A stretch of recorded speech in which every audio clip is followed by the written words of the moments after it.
अस्सलामुअलैकुम। मैं सर तलहा सलीम और मैं आपका बायोलॉजी इंस्ट्रक्टर हूँ वी ट्यूशन से, जो कि पाकिस्तान का पहला free of cost learning platform है। यहाँ पर आपको ना सिर्फ बायोलॉजी बल्कि केमिस्ट्री, फिजिक्स और दीगर सब्जेक्ट्स के आपको नोट्स, प्रेजेंटेशन और everything will be available on our website which is vtuitions.com. So the link is available on the description box. Don't follow to visit our page. और हमें subscribe करना ना भूलें यूट्यूब पर। अगर आपने अभी तक नहीं किया तो ज़रूर हमें सब्सक्राइब करें। अब हम चलते हैं लेक्चर की जानिब। तो मैंने चैप्टर सेकेंड ईयर बायोलॉजी में chapter 1 which was homeostasis start कर दिया था और हमने जूलॉजी का पहला लेक्चर कवर कर लिया था। आज हम बॉटनी का पहला लेक्चर कवर करने जा रहे हैं और जो चैप्टर 1 है वो बॉटनी और जूलॉजी में डिवाइडेड है। तो इस वजह से मैं दोनों की अलग अलग मैं लेक्चर्स आपको डिलीवर करूंगा। जूलॉजी में मल्टीपल लेक्चर्स होंगे, जबकि बॉटनी में जस्ट आज का लेक्चर है और ये पूरे बॉटनी के पार्ट को कवर करेगा इन चैप्टर 1 होम्योस्टेसिस। तो अब हम चलते हैं अपने चैप्टर की जानिब। पहले तो वही मैं आपको डिस्कस करता चलूं कि होम्योस्टेसिस क्या होता है। तो होम्योस्टेसिस मींस कि आपकी बॉडी क्या तरीके या क्या मुख्तलिफ प्रोसीजर सप्लाई करती है, क्या मैकेनिज्म करती है जिसकी वजह से आपकी बॉडी का इंटरनल टेम्परेचर या डिफरेंट फ्लूइड कॉन्सेंट्रेशन या आयन कॉन्सेंट्रेशन या पीएच या डिफरेंट चीज़ें किस तरह मेंटेन रहती हैं। तो ये सारी चीज़ें आपकी बॉडी कंट्रोल करती है, जिसे होम्योस्टेसिस कहते हैं। फिर मैंने आपको जूलॉजी में ही बताया था कि होम्योस्टेसिस में फीडबैक मैकेनिज्म होता है और फीडबैक मैकेनिज्म की मैंने आपको टाइप्स बताई थी दोनों। अब हम प्लांट्स में चलते हैं। तो बॉटनी में ऑस्मो रेगुलेशन इन प्लांट्स से मैं आपको लेक्चर डिलीवर करूंगा और आज के लेक्चर में हम ऑस्मो रेगुलेशन पढ़ेंगे, फिर वाटर रिलेशंस ऑफ सेल और फिर balance of water and solute in the body और किस किस तरीके से आप सेल जो है वो अपना वाटर बैलेंस करता है, क्या क्या डिफरेंट आप नई नई इसके अंदर डेफिनेशंस पढ़ेंगे, वो सारी मैंने मेंशन करी हुई है।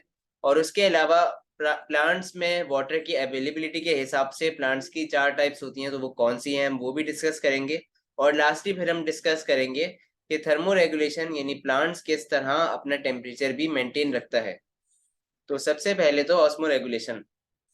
ऑस्मो रेगुलेशन कहते हैं कि आपकी बॉडी जिस तरह बॉडी फ्लूइड को मेंटेन रखे, वो ऑस्मो रेगुलेशन है। प्लांट्स के हिसाब से मैं बात करूं तो प्लांट जिस तरीके से या जो मैकेनिज्म के थ्रू आपकी अपनी बॉडी के अंदर मॉलिक्यूल्स या आयंस को एडजस्ट या मेंटेन रखे, वो ऑस्मो रेगुलेशन कहलाता है। यहाँ पे एक मैंने जूलॉजी की एग्जांपल दी हुई है कि kidney is responsible for maintaining salt and ion concentration in the body. अगर मैं प्लांट के हिसाब से बात करूं तो विद रिस्पेक्ट टू प्लांट्स आपने एक प्रोसेस पढ़ा होगा, ट्रांसपेरेशन। ट्रांसपेरेशन में क्या होता है कि ट्रांसपेरेशन के थ्रू भी वाटर की कॉन्सेंट्रेशन या वाटर की अमाउंट मेंटेन रह सकती है इन द प्लांट।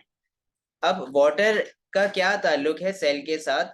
तो वाटर, आपको पता होगा कि water is essential for biochemical processes, यानी जितने भी आपकी बॉडी में प्रोसेस हो रहे हैं बायोकेमिकल या जितने भी मेटाबॉलिज्म की अगर मैं बात करूं कि मेटाबॉलिक रिएक्शंस, तो उन सब के लिए वाटर एक एसेंशियल है। कि आपको मैंने फर्स्ट ईयर में आपको मैंने ये एक लेक्चर डिलीवर किया था जिसमें मैंने वाटर की इंपॉर्टेंस का बताया था कि वाटर एक तो ये कि मीडियम प्रोवाइड कर रहा होता है for the reactions to occur, और उसके साथ साथ वाटर पीएच मेंटेन रख रहा है, बफर के तौर पे एक्ट कर रहा है, और इस तरह दीगर डिफरेंट प्रोसेसेस वाटर परफॉर्म करवा रहा है। तो इस वजह से वाटर की एक इम्पॉर्टेंट या वाटर बहुत एसेंशियल है डिफरेंट बायोकेमिकल प्रोसेसेस के लिए। अब वाटर आप किसी भी सेल में बाहर या अंदर जाता है by the process of diffusion and osmosis. अब डिफ्यूजन एंड ऑस्मोसिस क्या है कि डिफ्यूजन कहते हैं कि अगर कोई भी मॉलिक्यूल हायर कॉन्सेंट्रेशन से लोअर कॉन्सेंट्रेशन की तरफ चले हैं, यानी एक तरफ मॉलिक्यूल की ज्यादा मिकदार थी और वो उस तरफ से उस जगह मूव कर जाए जहां पे उनकी मिकदार कम है, तो ये डिफ्यूजन कहलाता है। या आप ऐसे भी कह सकते हैं कि डिफ्यूजन को the movement of molecule from the region of higher concentration to the region of lower concentration is called diffusion. और अगर मैं पूरी सेम डेफिनेशन रखूं, जस्ट एक चीज का फर्क आ जाए, semi permeable membrane, so that is osmosis. यानी आप पूरी डेफिनेशन में बस आप लास्ट में ऐड कर दें by the help of semipermeable membrane या through semipermeable membrane is called osmosis. Semi permeable membrane यानी ये कि ऐसी मेम्ब्रेन जो कुछ मॉलिक्यूल्स को अपने पास से पास होने दे और कुछ को रोक ले, वो ऑस्मोसिस में सेमी परमेबल मेम्ब्रेन कहलाती है। Cell membrane is an example of semi permeable और सेलेक्टिव परमेबल मेम्ब्रेन। अब क्या तरीके होते हैं जिसकी वजह से वाटर बैलेंस रहता है, तो यहाँ पे डिफरेंट कुछ डेफिनेशन है जो हम पढ़ेंगे। सबसे पहला आता है वाटर पोटेंशियल। वाटर पोटेंशियल कहते हैं कि the potential energy of water molecules is called water potential. यानी वाटर पोटेंशियल के जरिए से आप ये पता कर सकते हैं कि वाटर कितना फ्रीली मूव कर रहा है या उसके अंदर कितनी एनर्जी है जो वो फ्रीली मूव कर रहा है किसी भी चीज में, वो वाटर पोटेंशियल है। सेकंड ऑस्मोटिक प्रेशर आता है।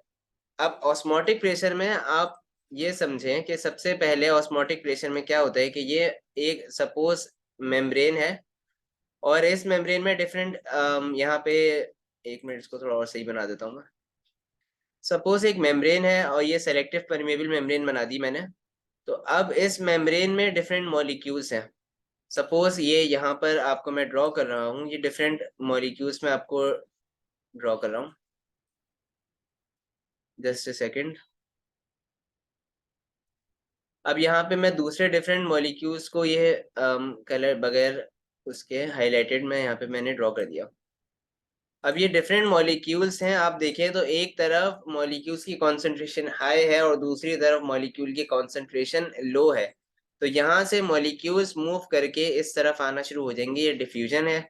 और ये सेमी परमेबल मेम्ब्रेन है, यानी ये हो सकता है कि इन मॉलिक्यूल्स को जाने ना दे, तो ये सेमी परमेबल मेम्ब्रेन के थ्रू ये कहलाता है ऑस्मोसिस। अब ये प्रोसेस कंटिन्यूसली ऑस्मोसिस में चलता रहता है कि मॉलिक्यूल्स हायर से लोअर तक जाते रहते हैं, लेकिन कब तक?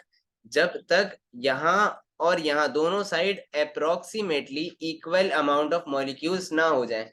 अब ऐसा नहीं है कि सारे मॉलिक्यूल्स, अगर कोई सोचे अगर हायर से लोअर की तरफ मूव करना शुरू हो गए तो यहाँ पर ज्यादा कॉन्सेंट्रेशन हो जाएगी अगेन, तो फिर वापस मूव करना शुरू हो जाएंगे, तो ऐसा नहीं होता।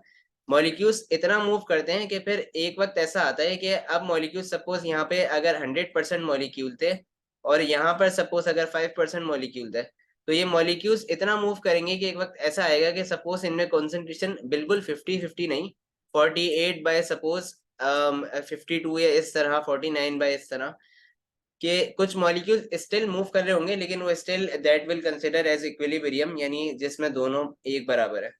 तो अब ऑस्मोसिस में एक ये जो प्रोसेस है, यानी वो प्रेशर जब मॉलिक्यूल्स स्टॉप, यानी वो रिक्वायर्ड प्रेशर जिस पे मॉलिक्यूल्स को स्टॉप कर दिया जाए मूव होने से, ये ऑस्मोटिक प्रेशर कहलाता है। यानी वो इक्विलिब्रियम पे ऑस्मोटिक प्रेशर की वजह से मॉलिक्यूल्स मूव करना रुक जाएंगे। तो आप इसको यूं भी कह सकते हैं, the pressure to stop flowing of water molecules through semi permeable membrane is called osmotic pressure. अब नेक्स्ट डेफिनेशन है solute potential. Solute potential is approximately same as water potential. So water potential क्या था कि the potential energy of water molecule. अच्छा, potential energy जो है वो एक जस्ट आप ये कंसिडर कर लें कि एनर्जी की टाइप होती है। अब वाटर पोटेंशियल क्या था कि वाटर की एनर्जी जो भी है वो वाटर पोटेंशियल है। अगर यही वाटर पोटेंशियल एक सेल सेप में हो, वैक्यूल आप कंसिडर कर सकते हैं, उसके अंदर जो वाटर पोटेंशियल है आप उसको सॉल्यूट पोटेंशियल से डिनोट करते हैं, क्योंकि ये सॉल्यूट की वजह से होती है। सॉल्यूट की कॉन्सेंट्रेशन अच्छा जितनी ज्यादा होगी सॉल्यूट पोटेंशियल उतना कम हो जाता है।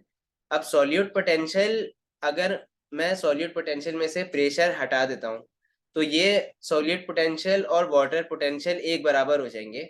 तो यहाँ पे एक डिफरेंस ये भी है कि वाटर पोटेंशियल में कोई प्रेशर अप्लाई या फोर्स नहीं है, जबकि सॉल्यूट पोटेंशियल में प्रेशर अप्लाइड है, जिसकी वजह से it is different from water potential. और सेकेंडली ये कि सॉलिड पोटेंशियल सेल शेप में है, जबकि water potential throughout everywhere. अब solute potential is always negative. Negative means के सॉल्यूट पोटेंशियल आप जहां पर भी देखें तो चाहे इसकी जो भी वैल्यू होगी वो हमेशा माइनस में आएगी। उसकी वजह ये है कि सपोज एक सॉल्यूशन है या एक फ्लूइड है, वाटर मौजूद है उसमें। अब वाटर्स के अंदर फ्रीली मूव कर रहे हैं बगैर किसी रोक टोक के या बगैर किसी इंटरफेरेंस के, वो मूव कर रहे हैं from one place to other place, तो उनमें एनर्जी ज्यादा है। अब मैं उस सॉल्यूशन में water molecules add solute add कर देता हूँ, कुछ कोई भी सॉल्यूट में ऐड कर देता हूँ, तो उससे क्या होता है कि वाटर की एनर्जी कम हो जाती है, तो जिसकी वजह से solute potential is negative. Next definition हमारे पास आती है हाइपोटोनिक, हाइपरटोनिक एंड आइसोटोनिक। ये तीनों सेम चीजें, अक्सर इसमें स्टूडेंट्स कंफ्यूज होते हैं और काफी बाद के क्लासेस तक भी कंफ्यूज होते हैं। तो आप इसको ऐसे समझें, टॉनिक इज सॉल्यूशन। हाइपो का लफ्ज आप कहीं पर भी देखें, even in medical terms, MBBS everywhere, hypo refers to low और हाइपर रेफर्स टू हाई। यानी आप जैसे अगर कोई गुस्सा हो जाता है तो हम गुस्से को भी कहते हैं कि हाइपर हो गया है। तो हाइपर मीन्स कि उसके अंदर एनर्जी ज्यादा हो गई, यही कि उसका गुस्सा तेज या ज्यादा हो गया है, तो उसके लिए हाइपर का लफ्ज इस्तेमाल करते हैं। तो हाइपर का मतलब ही यही होता है कि हाई, और हाइपो हमेशा कहते हैं लो को। और तीसरी चीज होती है आइसो। आइसो कहते हैं सेम को। और टॉनिक इज बेसिकली कॉन्सेंट्रेशन। अब हाइपोटोनिक कहते हैं कि जिस ऐसा सॉल्यूशन जिसमें सॉल्यूट की कॉन्सेंट्रेशन लो हो वो हाइपोटोनिक है विद रिस्पेक्ट टू एनवायरनमेंट। ये बात आप कहीं कभी भी डेफिनेशन लिखें तो आप लाजमी मेंशन करें, या आप कहीं पे भी मेंशन कर रहे हो तो एनवायरनमेंट का जिक्र लाजमी करिएगा, क्योंकि ये तीनों डेफिनेशन का ताल्लुक ही एनवायरनमेंट से आप उसी बेसिस पर बता सकते हैं कि सॉल्यूट के कॉन्सेंट्रेशन कम है। इसकी मैं एग्जांपल ऐसे दे देता हूँ कि एक सपोज ये सेल मौजूद है, इस सेल में ये डिफरेंट सॉल्यूट हैं, और साथ ही साथ ये सेल एक सॉल्यूशन में प्लेस है, सपोज बॉडी में मौजूद है अगर मैं बात करता हूँ, और ये इसके अराउंड भी सॉल्यूट है। अब सपोज ये मैं और ड्रॉ कर देता हूँ। अब आप देखें तो सॉल्यूट की कॉन्सेंट्रेशन कहाँ ज्यादा है, यानी कि ये यहाँ पर सेल में सॉल्यूट की कॉन्सेंट्रेशन ज्यादा है, जबकि आप इसके देखें जो सेल जिस एनवायरनमेंट में रखा हुआ है उधर सॉल्यूट की कॉन्सेंट्रेशन कम है। तो अब अगर मैं बात करता हूँ इस सेल में कौन सा सॉल्यूशन है, तो आप कहेंगे हाइपरटोनिक, बिकॉज इसके अंदर सॉल्यूट की कॉन्सेंट्रेशन ज्यादा है। तो अब हाइपरटोनिक में क्या होता है कि हाइपरटोनिक में अगर कोई भी ऐसा सॉल्यूशन हो हाइपरटोनिक, तो हाइपरटोनिक में क्योंकि सॉल्यूट की कॉन्सेंट्रेशन जहाँ ज्यादा होती है तो वहाँ वाटर मॉलिक्यूल्स मूव करना शुरू हो जाता है सॉल्यूट की वजह से।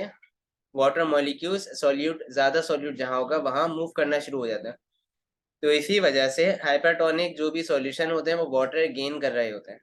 अब सिमिलरली अगर मैं दूसरी एग्जांपल दूं हाइपोटोनिक की, तो हाइपोटोनिक क्या है बेसिकली कि सपोज यहाँ पर ये मैंने मॉलिक्यूल्स बना दिया, और यही मॉलिक्यूल्स अब बाहर भी मौजूद हैं एनवायरनमेंट में।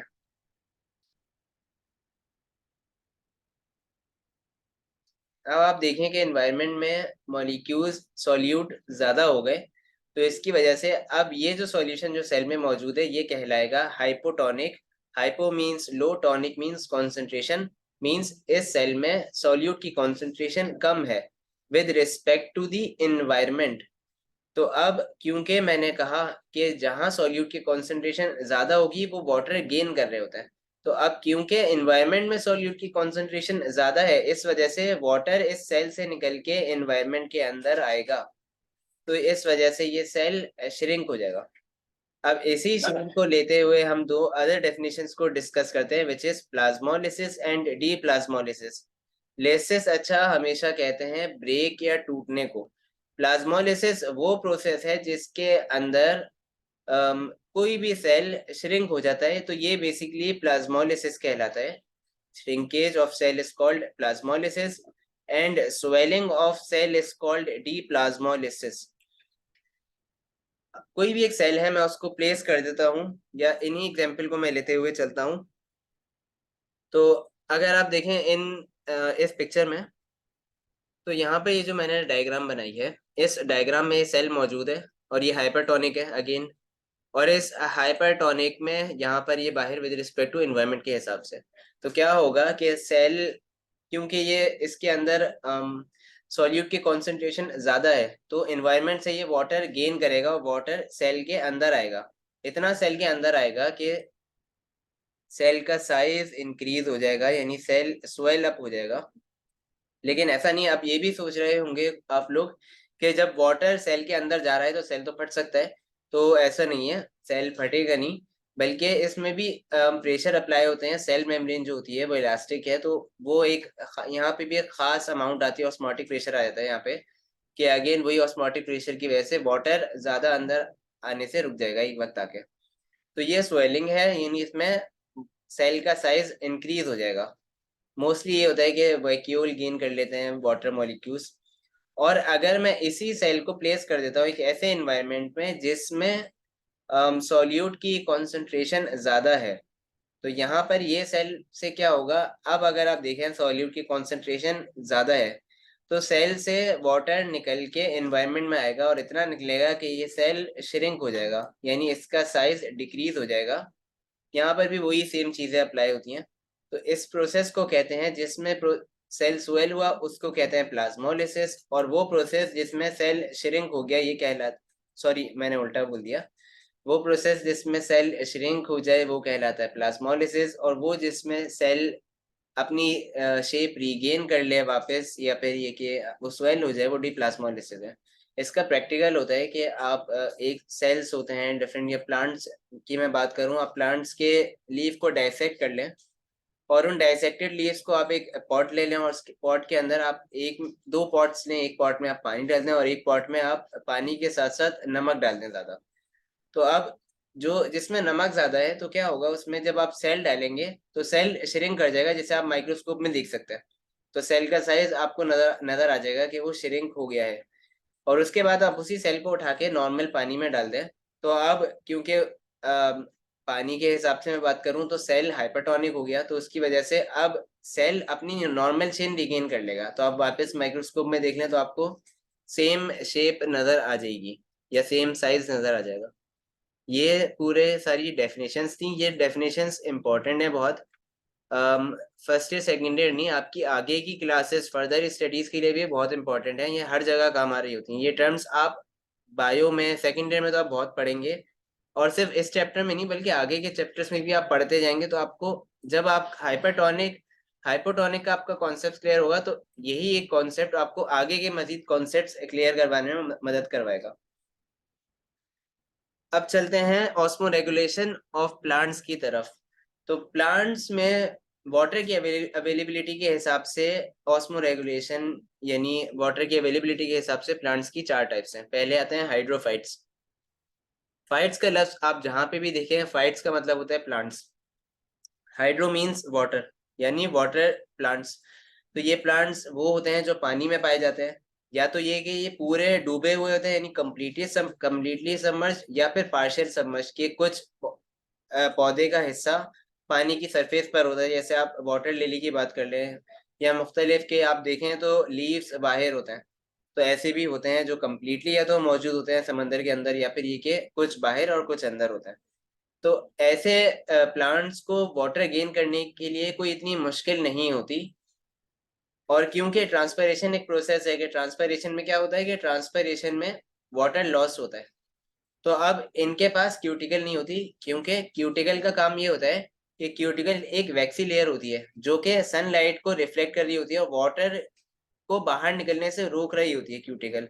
तो अब हाइड्रोफाइट्स क्योंकि ऑलरेडी वो ऐसी जगह पर मौजूद है जहां पर पानी इतना ज्यादा है, तो इनको पानी की किल्लत नहीं है, तो इसी वजह से इनकी बॉडी में क्यूटिकल नहीं होती। और दूसरी चीज ये stomata restricted to upper surface of the leaves, यानी जो पार्शियल सबमर्ज्ड प्लांट्स हैं उनमें पत्ते सरफेस पर मौजूद हैं वाटर की। तो जो ऊपर वाली साइड है वो सिर्फ ऊपर वाली साइड पर स्टोमेटा मौजूद होते हैं, और वहां से ये काफी ज्यादा अमाउंट में वाटर रिलीज कर देते हैं।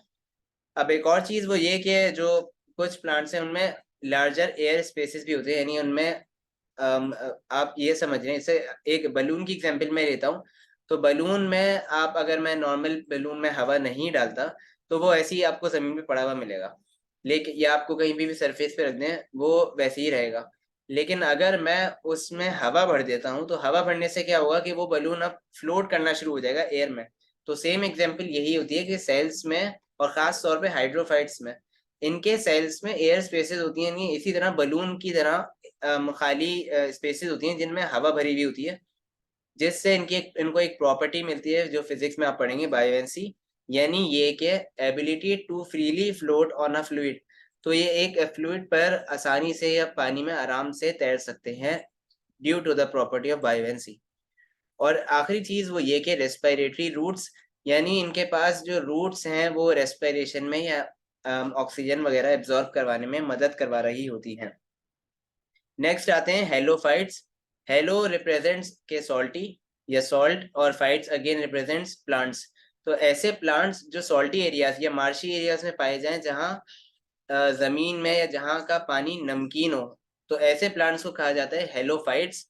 और अब क्योंकि वही हाइपरटोनिक हाइपोटोनिक वाला कॉन्सेप्ट वापस लाएं, तो अब ये क्या करेंगे कि अब जाहिर-सी बात है इनके सेल्स में क्योंकि नमकीन पानी है, तो यानी कि बाहर पानी जो है वो हाइपरटोनिक है, और जो प्लांट इटसेल्फ प्लांट के जो सेल्स हैं, रूट्स वगैरह, वो हाइपोटोनिक है। तो उल्टा ये कि प्लांट से निकलेंगे पानी प्लांट से निकलेगा। तो इसको ओवरकम करने के लिए क्या करते हैं कि ये सेल सॉल्ट जो होता है, यानी पानी ये जो एब्ज़ॉर्ब करते हैं, तो ये सॉल्टी पानी कुछ एब्ज़ॉर्ब करते हैं रूट से, और ये सॉल्ट डिस्कार्ड नहीं करते, कुछ सॉल्ट अपने रूट्स में स्टोर करके रखते हैं ताकि इनकी रूट्स हाइपरटोनिक हो जाएं और एनवायरनमेंट हाइपोटोनिक हो जाए, तो उसकी वजह से पानी अंदर आ सके। और जो ज़्यादा सॉल्ट इनकी बॉडी में आ जाता है, यानी ज़्यादा सॉल्ट हो गया, तो ये सॉल्ट इनके पास सॉल्ट ग्लैंड्स होते हैं, तो उन सॉल्ट ग्लैंड्स के थ्रू ये एक्सेस सॉल्ट रिमूव कर देते हैं अपनी बॉडी से। नेक्स्ट आते हैं मीज़ोफाइट्स। मीज़ो इज़ द मॉडरेट, यानी ये ऐसे प्लांट्स हैं जो ऐसी जगह पर रहते हैं जहाँ पे ना ज़्यादा पानी है ना कम पानी है, यानी जो आपके घरों में मौजूद होते हैं जिन्हें आप पानी दे रहे हैं डेली बेसिस पर, तो ये वो प्लांट्स इनमें आ जाते हैं मीज़ोफाइट्स। तो उनमें जो भी प्रॉपर्टीज़ आपको नज़र आती हैं कि उनके पत्ते आप देखें मुख्तलिफ शेप्स के होते हैं, और इनमें ट्रांसपिरेशन हो रहा होता है, यानी ये कि इनमें ट्रांसपिरेशन यानी ये वाटर लॉस करते हैं अगर ज़्यादा पानी होता है। और इसी के साथ-साथ इनमें एक और प्रोसेस होता है गटेशन का, जो अगर आप सुबह मॉर्निंग में वॉक पे निकलते हैं या आप पौधों की तरफ सुबह जाते हैं, तो आपको काफ़ी कूल फीलिंग आती है, यानी आपको ठंडा महसूस होता है। उसकी वजह ये होती है कि प्लांट्स सुबह के वक़्त गटेशन का प्रोसेस करते हैं, यानी इनके पास स्पेशल ओपनिंग्स होती हैं लीफ पर जिन्हें हाइडाथोट्स कहते हैं। उसके थ्रू ये एक्सेस यानी वाटर को ड्रॉपलेट्स की सूरत में एनवायरनमेंट में रिलीज़ कर देता है। अब पानी जैसे ही हवा में ज़्यादा आता है, तो उसकी वजह से एनवायरनमेंट का टेम्परेचर कूल डाउन हो जाता है, तो इसी वजह से आपको ठंडक महसूस होती है। जबकि दिन के टाइम ये ट्रांसपिरेशन करते हैं, यानी वाटर को ड्रॉपलेट्स के बजाय वेपर्स में रिलीज़ करते हैं, तो ये ट्रांसपिरेशन कहलाता है। और बाकी इनके पास क्यूटिकल होती है ताकि अगर कभी ज़्यादा गर्मी पड़े तो ये पानी रिटेन कर सकें, अपने पास महफूज़ कर सकें। रूट्स अगेन होती हैं, रूट से नॉर्मल रूट्स होती हैं। ज़ीरोफ़ाइट्स आते हैं। Xerophytes are those plants which are present in those areas जहाँ पे वाटर की स्कार्सिटी हो, यानी ऐसी जगह पर जहाँ पर पानी किल्लत है, पानी मौजूद नहीं है, यानी रेगिस्तान की मैं अगर एग्ज़ाम्पल दूँ, तो आप रेगिस्तानी अगर पौधों की पिक्चर डिपिक्ट करें अपने दिमाग में, तो आपके ज़हन में आएगा कैक्टस। तो कैक्टस को ही हम लेते हुए चलते हैं, तो कैक्टस के पास रूट्स होते हैं। अक्सर जो पौधे आप देखें रेगिस्तान में, उनके पास एक तो वो फल नहीं दे रहे होते हैं, और दूसरा ये कि उनके आप देखें उनके पत्ते बहुत कम होते हैं। मोटे उनके जो आपको ग्रीन नज़र आ रहे होते हैं, वो एक्चुअली पत्ते ही होते हैं जो काफ़ी मोटे होते हैं, और आपको फिर उनमें काँटे बहुत नज़र आएँगे। तो ये सारे इनकी एडaptation है to overcome the scarcity of water. एक तो ये कि इनकी रूट्स जड़ें बहुत ज़्यादा गहरी या बहुत ज़्यादा ज़मीन के अंदर जा रही होती है, ताकि पानी क्योंकि गहराई में बहुत मौजूद होता है, तो वहाँ से ये पानी एब्ज़ॉर्ब कर सकें। फिर दूसरा ये कि अब इन्हें पानी अपनी बॉडी में स्टोर रखना है, तो ये क्या करते हैं कि ये क्यूटिकल की थिक लेयर बना लेते हैं। जो मीज़ोफाइट्स में क्यूटिकल है, ये उससे भी ज़्यादा थिक लेयर बनाते हैं ताकि वाटर बिल्कुल कम हो जाए। स्टोमेटा पर इनके हेयर्स होते हैं, ताकि जो स्टोमेटा का भी ट्रांसपिरेशन हो, तो उससे भी ये वाटर लॉस को प्रिवेंट कर रहे होते हैं। फिर एक ये भी होता है कि लीफ अच्छा जितना बड़ा लीव्स है मीन्स स्टोमेटा उतने ज़्यादा हैं, तो यानी वाटर लॉस उतना ज़्यादा है। तो इसी वजह से ये अपने लीफ को मॉडिफाई कर लेते हैं इनटू स्पाइन्स, जिसकी वजह से वाटर लॉस कम से कम हो जाता है। दूसरा ये कि ये प्लांट कुछ ऐसे प्लांट्स भी होते हैं जिनमें रूट्स और वर्टिकल के बजाय यानी ज़मीन की गहराई में जाने के बजाय हॉरिजॉन्टल होती है, यानी ये कि वो फैली हुई होती है। कुछ की आपको सरफेस पर हल्की नज़र आ जाएँगी, ताकि अगर कभी बारिश पड़े तो पानी सूखने से पहले ही ये सारा पानी अब्ज़ॉर्ब कर लेते हैं। और कभी यानी प्लांट्स क्योंकि रेन बहुत कम होती है, तो जो रेन होती है तो ये रेन वाटर अपने इनके स्पेशल सेल्स होते हैं जिन्हें पैरेन्काइमेटो सेल कहते हैं, उनमें ये पानी स्टोर कर लेते हैं, तो ऐसे प्लांट्स को हम सक्यूलेंट प्लांट्स भी कहते हैं। और फिर एक आखिरी चीज़ ज़ीरोफ़ाइट्स में वो ये कि अब ऐसे प्लांट्स जब इनके सीड आते हैं, तो यानी अब इनके सीड हमेशा ऐसे एनवायरनमेंट में, ऐसी कंडीशन में ग्रो करेंगे, जब उनको पता होगा कि कंडीशंस फ़ेवरेबल हैं, यानी पानी मौजूद है, मैं ग्रो कर सकता हूँ, तभी वो जर्मिनेट करेंगे, यानी ग्रो करेंगे। थर्मोरेगुलेशन इन प्लांट्स, अब प्लांट्स किस तरह टेम्परेचर मेंटेन रख रहे हैं। तो टेम्परेचर मेंटेन रखने के लिए नॉर्मली जो टेम्परेचर है वो 10 to 35 डिग्री सेल्सियस है, जो प्लांट्स में मौजूद होता है। यानी प्लांट्स के ऑप्टिमम टेम्परेचर है, इस पे प्लांट्स अपना काम सही परफॉर्म कर सकते हैं। तो दो कंडीशन होती हैं, एक लो टेम्परेचर और एक हाई टेम्परेचर। लो टेम्परेचर में अब क्योंकि फ्रीजिंग टेम्परेचर है, यानी अब ये कि आइस फॉर्म हो सकती है, बर्फ जम सकती है। तो ऐसी कंडीशन में प्लांट्स क्या करते हैं, प्लाज्मा मेम्ब्रेन खासतौर पर इनकी फ्रीज हो जाती है। प्लाज्मा मेम्ब्रेन जैसे ही फ्रीज हुई तो साइक्लोसिस नहीं होगा, यानी सर्कुलर स्ट्रीमिंग साइटोप्लाज्म की नहीं होगी, न्यूट्रिएंट्स मूव नहीं करेंगे। तो इसकी वजह से सेल की डेथ के चांसेस भी हो सकते हैं, सेल की एक्टिविटी रुक गई, प्लांट खराब हो सकता है। तो ऐसी कंडीशन में प्लांट्स क्या करते हैं कि प्लांट्स प्लाज्मा मेम्ब्रेन की कॉम्पोजिशन चेंज कर लेते हैं और अनसैचुरेटेड फैटी एसिड्स बढ़ा देते हैं, जिसकी वजह से आइस फॉर्म नहीं होती। अलबत्ता आइस क्रिस्टल्स फॉर्म हो जाते हैं, लेकिन वो इतना कोई नुकसान नहीं पहुंचाते। रिस्पॉन्स टू हाई टेम्परेचर, अब टेम्परेचर ज़्यादा तेज़ हो गया, यानी इतनी गर्मी के प्रोटीन्स, आपको पता हो कि प्रोटीन्स स्पेसिफिक टू टेम्परेचर होते हैं, ज़्यादा टेम्परेचर दिया जाए तो प्रोटीन्स डीनेचर हो जाते हैं। तो इन प्लांट्स में एंजाइम्स भी मौजूद हैं, enzymes are completely enzymes are proteinous in nature. तो अब एंजाइम्स तो हर मेटाबॉलिक प्रोसेस या प्लांट में जो भी प्रोसेस हो रहा है उसमें रिक्वायर्ड है। अब एंजाइम्स अगर डीनेचर हो जाएंगे तो मीन्स ये कि प्रोसेसेस नहीं हो पाएंगे, या प्रोटीन्स डीनेचर हो गए तो मीन्स ये कि प्लांट की डेथ के चांसेस हैं। तो ऐसी कंडीशन में प्लांट्स क्या करते हैं कि हीट शॉक प्रोटीन सिंथेसाइज करते हैं। ये ऐसे प्रोटीन्स होते हैं जो नॉर्मल प्रोटीन्स को डीनेचर नहीं होने देते, ये स्पेशल टाइप के प्रोटीन होते हैं, एचएसपी भी इन्हें कहा जाता है। और दूसरा ये कि अब इन्हें वाटर, क्योंकि हाई टेम्परेचर पर पानी भी ज़्यादा से ज़्यादा इवेपोरेट होगा, तो वो भी रोकने के लिए ये ट्रांसपिरेशन को कम कर देते हैं, जिसकी वजह से ये वाटर को रिटेन करके रख सकते हैं। तो ये सारा था बॉटनी का पार्ट। और अगर आपको कोई बात मेरी समझ में ना आई हो तो आप मुझसे व्हाट्सएप कम्युनिटी पे पूछ सकते हैं, वहाँ पे हमारा कम्युनिटी का ग्रुप बना हुआ है, जहाँ पे मैं अवेलेबल हूँ आपकी क्वेरीज को सॉल्व करने के लिए। सेकेंडली, अगर आप हमें सब्सक्राइब कर दें तो इट वुड बी ग्रेट, ताकि हम मज़ीद से मज़ीद वीडियोस बना सकें। और एंड प्लीज़, अगर आपको कोई लेक्चर डाउनलोड करना हो, या ये कि मैं हमेशा कहता हूँ कि लेक्चर के बाद हमारे क्विज अवेलेबल होते हैं, तो आप हमारी वेबसाइट पे जाके मेरे लेक्चर सुन के उन्हें रिव्यू कर सकते हैं on lectures which are available on our website. And then आप वहीं पर क्विज भी दे सकते हैं। So the description link is so link is available in the description box. और इसकी सेपरेट हमने वीडियो भी बनाई है, किस तरह आपको हमारी वेबसाइट पे साइन अप करना है, तो आप वो भी देख सकते हैं। And don't forget to follow us on different social platforms. मुझे आज के लिए दीजिए इजाज़त। आपका देखने का बहुत शुक्रिया। अल्लाह हाफिज़।